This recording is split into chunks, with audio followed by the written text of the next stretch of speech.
जीवन हमें एक मौका देता है, इसलिए जब भी सही कॉलेज चुनने का समय आए तो सिर्फ मंगलायतन यूनिवर्सिटी आपके बेहतरीन भविष्य और सर्वांगीण विकास के लिए। Today we decode a diplomatic development that has left many surprised and some even very concerned. A private lunch at the White House has stirred fresh curiosity across global power corridors. It wasn't with the head of a state, not even with a diplomat, but with the chief of Pakistan's army, General Asim Munir, a rare behind closed doors meeting hosted by none other than US President Donald Trump himself, just weeks after a full-fledged military standoff between India and Pakistan. So what really happened at that high-stakes table in the cabinet room? What does it signal for India, especially with Prime Minister Modi fresh off a bilateral with Trump just days earlier? And why does Trump believe Munir deserved a personal thank you? Let's decode. General Asim Munir walked into the White House along with a delegation from Pakistan. The venue, the cabinet room, the host, President Donald Trump. No official press, no red carpet, just a closed-door lunch and carefully chosen words released afterwards.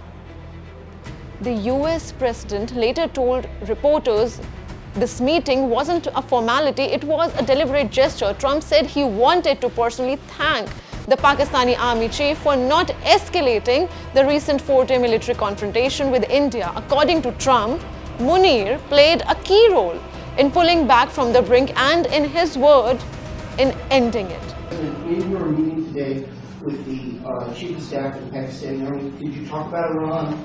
Did that come up? Did you even share from that meeting? Well, they know Iran very well, better than most, and they're not happy about anything. It's not that they're bad with Israel. They know them both, actually, but they probably, maybe they know Iran better. But they see what's going on, and he agreed with me. The reason I had him here, I wanted to thank him for not going into the war, just, ending the war. And I want to thank, as you know, Prime Minister Modi just left, just a little while ago. Just left, and we're working a trade deal with India. We're working a trade deal with Pakistan, and they were both here. But I was with Modi a few weeks ago. He was here, actually.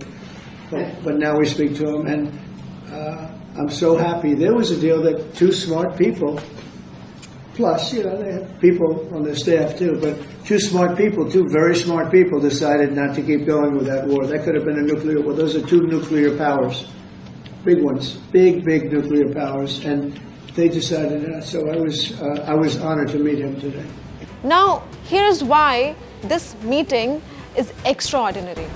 Pakistan's army chiefs, despite wielding enormous power domestically, are not often seen at the White House, certainly not as a solo invitees. The optics here are critical, especially with tensions rising between Israel and Iran and Pakistan's historical closeness with Tehran under sharper global scrutiny right now.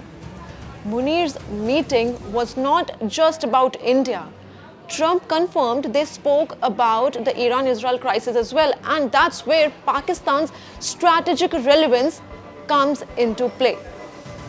Trump noted that Pakistan knows Iran very well, better than most, and while he suggested Pakistan is not aligned against Israel, he also indicated that Islamabad is not pleased with the direction of the current conflict. For Washington, this makes Pakistan a potentially useful back channel when dealing with Tehran.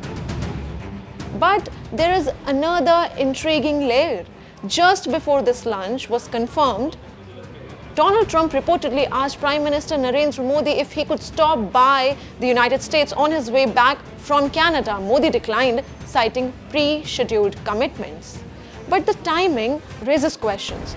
Was the US president trying to set up a trilateral bridge?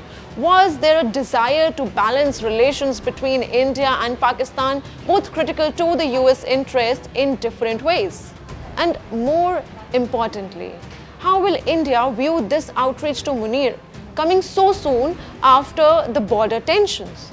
Was this just a diplomatic lunch or a carefully calculated political message?